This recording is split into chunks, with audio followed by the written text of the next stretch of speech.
One. All right, guys. Welcome to the On the Trail podcast with Nick Hooks and Will Fuller. This is episode one. This is mainly a college football podcast with some recruiting baked into it. And at times, like the off season, we'll be talking about like main events going on in the sports world, like say the NBA Finals, for example. But this will be mainly a college football podcast. My name is Nick Hooks. Uh, introduce yourself, Will. I'm Will Fuller. And we really love the sport of college football. It's been a passion of mine for ever since I was born. So I guess the first thing we start with, of course, the college football playoffs happened on Monday, January 1st. Two very good games, both came down to the final play. I guess we'll start with Alabama versus Michigan, the Rose Bowl. Michigan takes down the Crimson Tide 27-20 in overtime. Really weird game, if I'm being honest.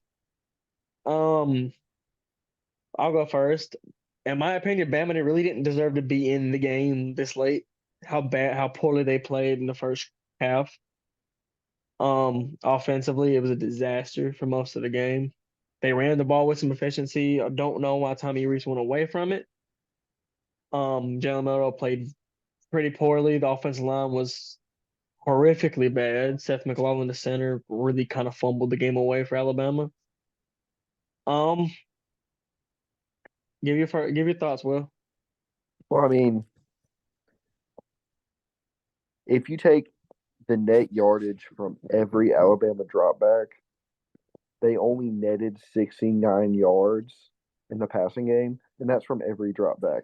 So what I'm doing there is I'm taking out the sack yardage from the passing yards the um instead of from the run game, and I'm also adding Jalen. I'm not adding Jalen Milroe's scramble yards, which I probably should do.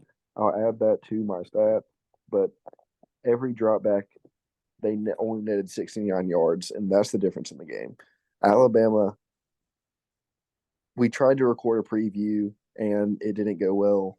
Just the audio was messed up, and in that, I think I said, but you agreed with me maybe that if Alabama wanted to win this game, Jalen Milroe needed to take the easy stuff that Michigan gave him, and there were several times when Michigan was sending these 6-man blitzes that they sent all night that Milroe just did not take the easy, hey, check you into a slant or a hitch and hit it real quick.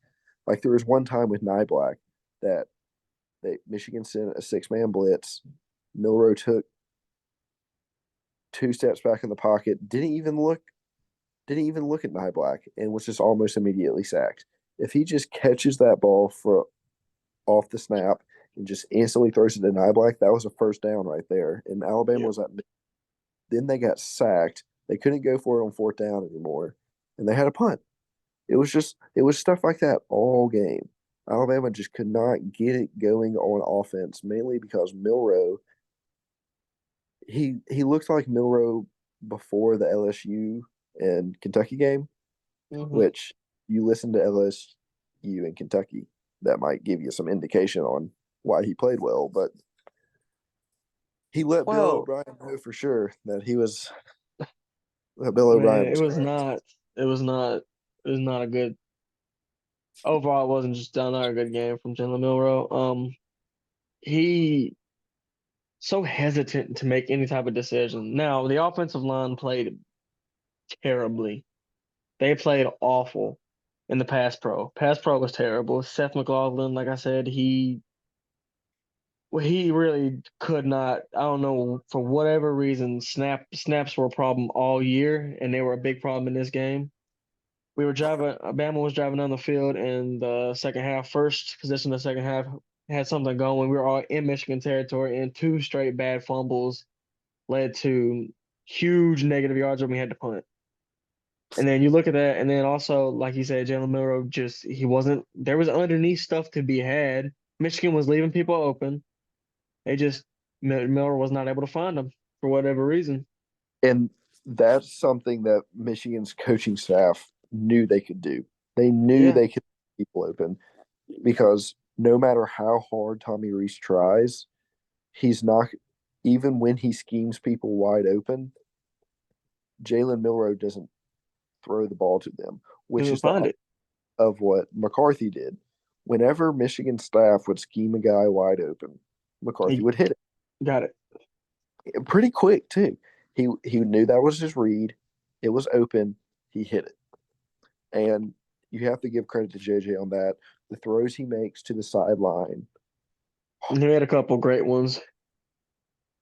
the throws he makes on the sideline are good. Like the first one to Downs, that was a bad throw, There's also a great play by Caleb, to be fair to him.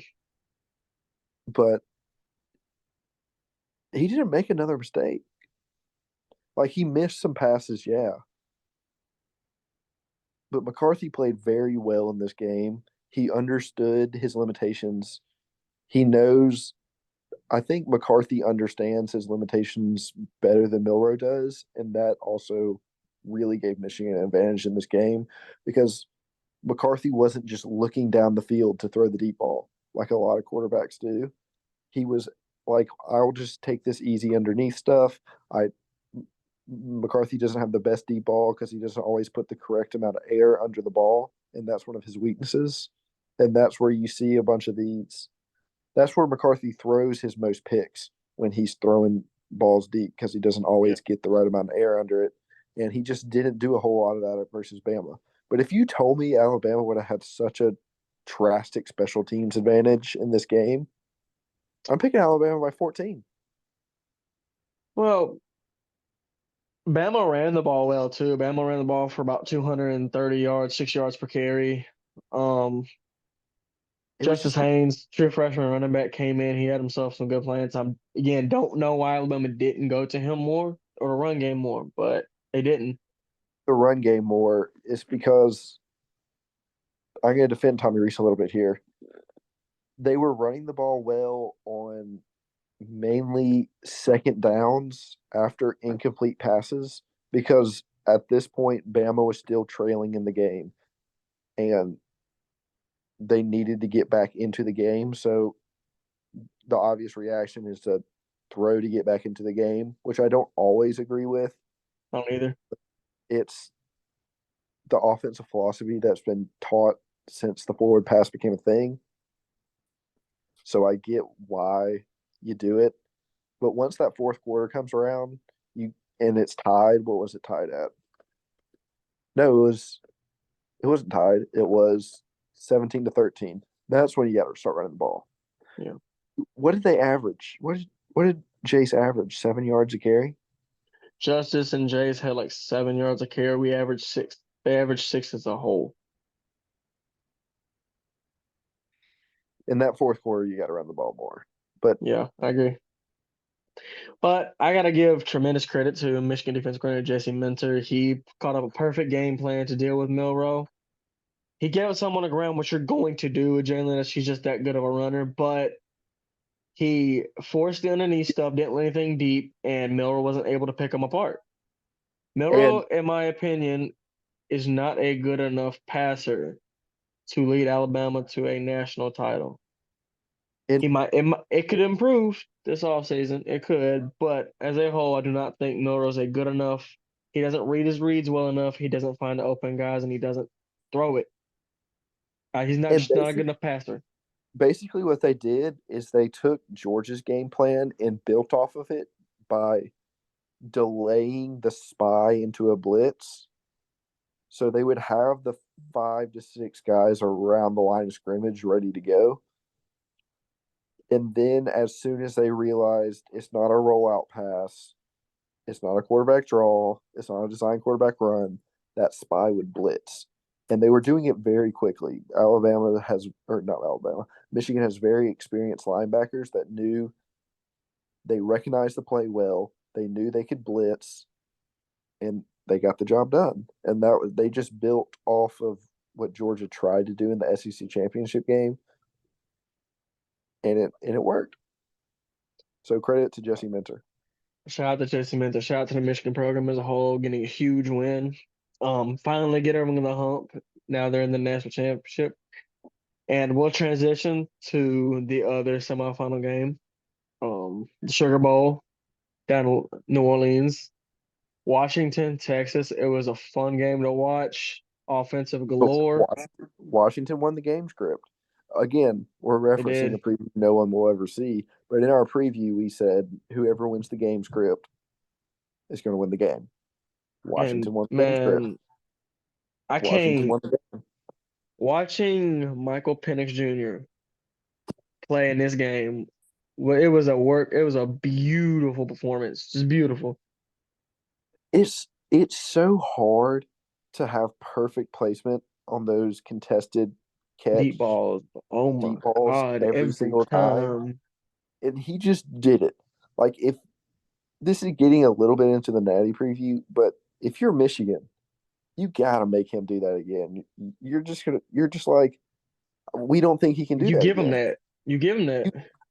I mean, like, I know Texas has struggled in the secondary this year, and they had a couple pass interference calls when they just got cooked deep, and they just had to knock the guy over. Like that's good defense. If you get cooked, knock the guy over. Don't let him catch it. You get beat, But yeah. you you make Washington try to beat you exactly like that again. Man. Um, Quinn And Ewers did not also, have his best game as a Texas Longhorn. In fact, especially like early on the first half and third quarter, he really struggled to hit his. He was missing throws all day long. I don't know maybe he was hurt. I don't know if he was just rattled by the moment, but he was missing passes left and right. Now in the fourth quarter, he stepped it up, but in that point, you're trailing. You're trying to do that. That's the goal. Washington's trying to keep everything in front. if you're Sark, I'm only 18 carries. You're averaging. Texas was running You're the average. ball You're pretty averaging well. again. Tommy Reese and Sark run very similar offenses. When we were talking about the Tommy Reese So hire to Alabama in this summer, we kind of noted that when we were watching some Notre Dame. Nick was the one that really pointed this out first. And they both kind Stark's of, just more creative. yes, but they both just kind of forgot about the run. It did, And man. It was a bunch of these great offensive minds that we love to prop up in today's college football, they just get so pass happy. I mean, like this game, Grubb. it, Grubb had a it moment like that in this game. Grubb had a moment where he kind of well forgot to run the ball. with Grubbs, it's more understandable because your running They're not backs hurt, true. and the running back injury gave Texas a chance to win this game. It did because Dylan If Johnson was running good. if AD Mitchell runs that route more to the inside and gives Quinn more and gives himself more space to the sideline, and he can actually jump for that ball, we might be talking about a different national championship game here. But AD Mitchell ran that route so close to the sideline that he had to keep his feet down in order to catch it inbounds. And the Washington DB was able just to jump up and make a great play on the ball. But if AD is also able to jump, he had him boxed out perfectly. It did. Like, and you also have to kind of ask Sark, why why is he lined up there? Is that something AD messed up, or is that something Sark didn't really think about? You gotta believe that's the design. You gotta believe that's the design of the play.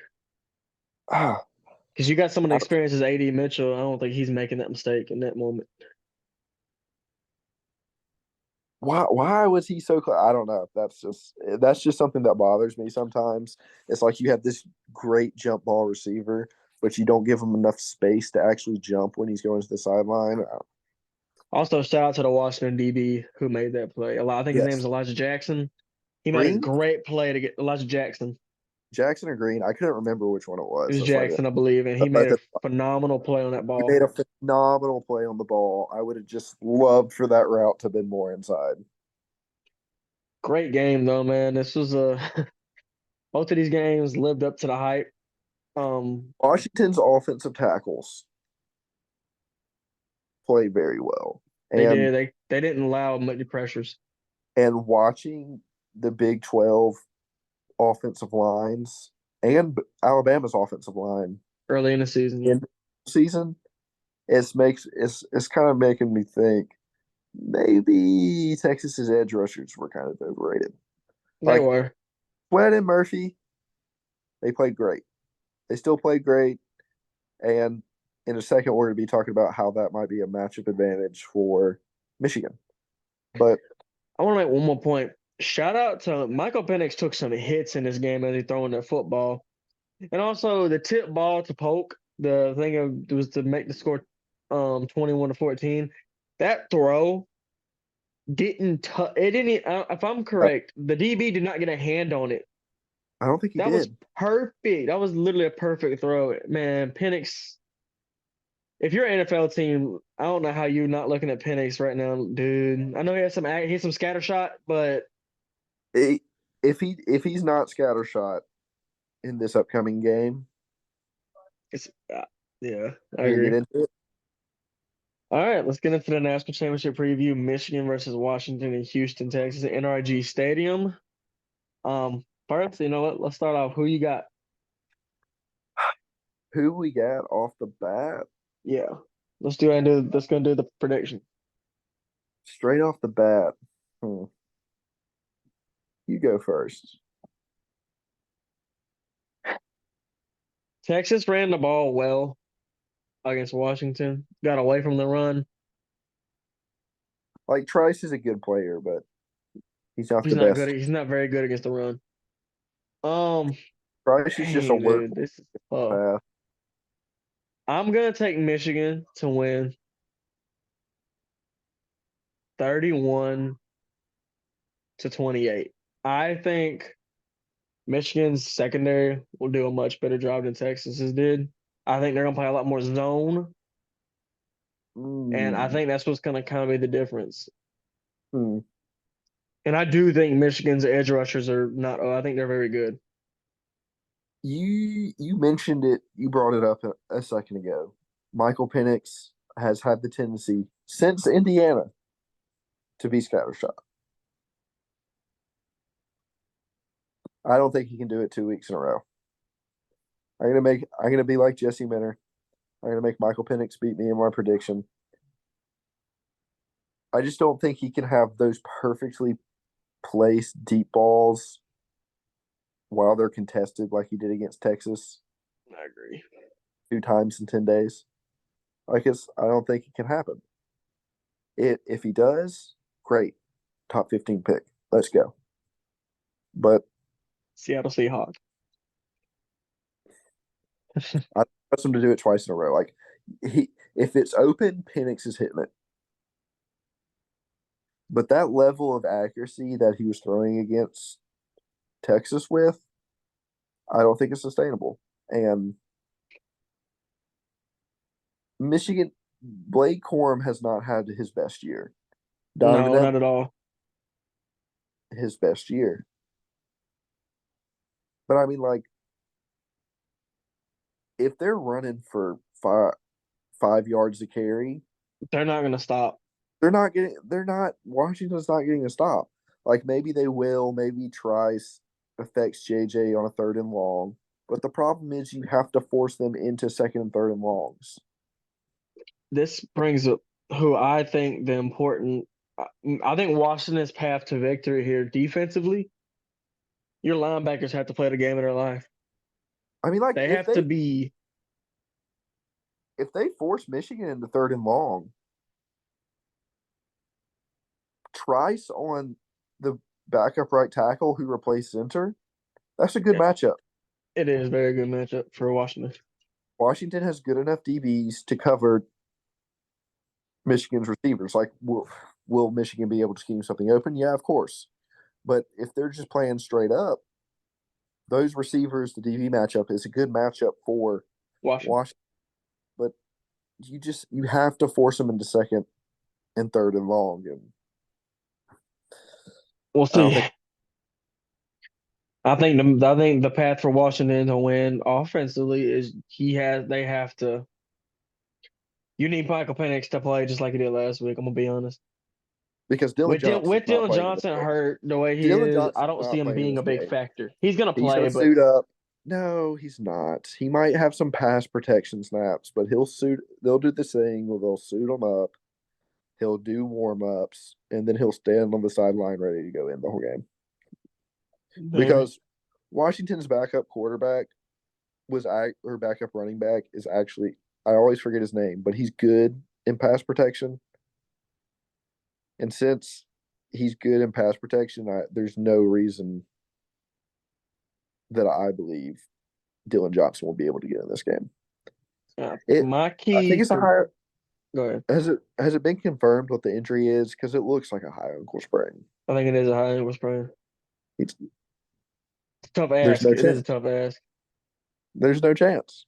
And we talked a lot about Washington. The keys for Michigan, I think it's real simple. I think keep everything, make Michael Penix do it again to you. Yes. Get him pressure on him from the outside. Don't let him step up into the pocket like that.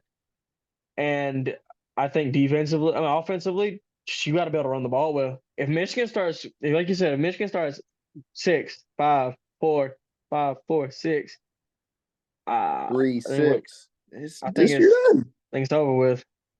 And if you're just again, I've already said this, but it's the biggest factor in this game. Jesse Minter is going to be fine with telling his grandkids in 30 years, Washington got me, but they got me because they were better. And you just have to make Washington prove they're better. So I'm picking Michigan 31-28. What's your score prediction for this game? Score prediction 34-27. Washington has had the tendency to stall in the red zone. If you look at the Oregon State game, They do. especially, and I think Michigan will play them very similar to what Oregon State did. It just won't be raining, so both teams will have a little more success throwing the ball. We both agree Michael Penix Jr. is going to have to. And I hate to make it sound like he's the whole team. He's not. And this is where it is hard to bet against them It's hard to receivers, bet man. against. It's hard to bet against It's them hard to bet receivers. against those three receivers.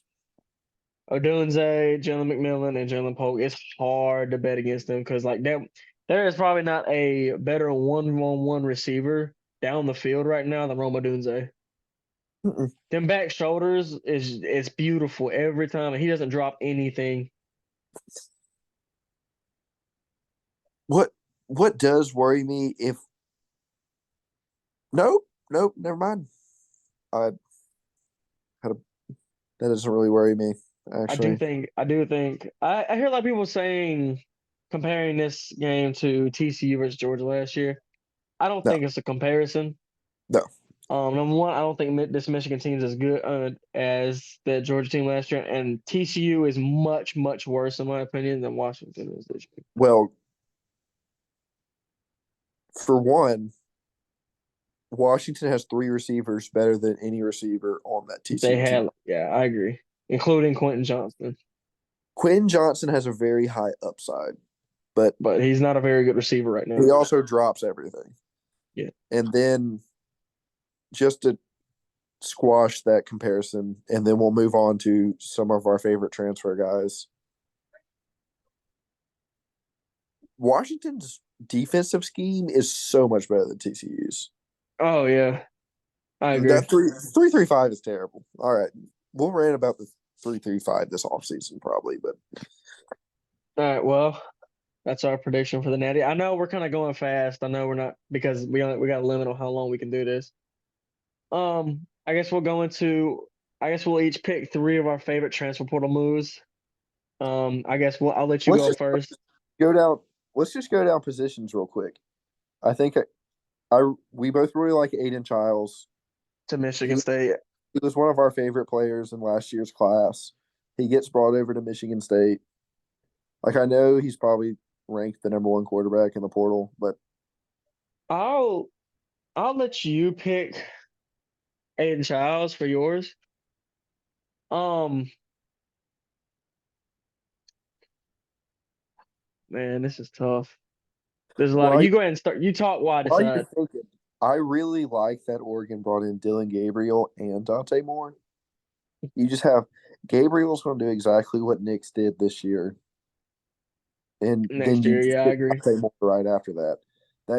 This gives you an extra 2 years to figure out a long term answer at quarterback.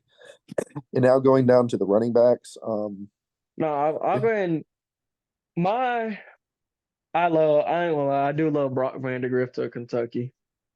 it's a good move. Him with some of the receivers they're bringing in, and I feel like it's gonna be very good for them. And I think Vandegrift's solid. By the way, So, y'all, I don't know if we mentioned this. This is only offensive transfers we like so far. We'll do defensive next episode. yeah, Vandegrift fits that scheme. We're just going to figure out this year if Liam Cohen can call it. yeah, we'll see. Was he there this year? Mm-hmm. Well, all right. If you Um, want to go on to running back I'm now, interested. I'm also interested to see how Will Rogers does at Washington and Tyler Van Dyke does at very Washington. interested. I think Grubb will stay, by the way, if he doesn't get a head coaching opportunity. So I want to see how Ryan Grubb does with a quarterback who knows how to run an air raid. And then, like, this is kind of a cheap shot, but Trevor Etienne to Georgia. Pretty easy. Uh, it's kind of like, woo, best player to good school. Mine, mine personally, I like Jaquavius Marks going from Mississippi State to USC. Marks had a very good year Yep. this year. I think he fits USC's system. He's quick. He's actually very similar to the Mississippi State running back who transferred out of there last year, Dylan Johnson, to Dylan Johnson. Washington. So, Marcus Carroll, Georgia State running back to Missouri. He's going to be a stud. and I'll give one of my sleepers.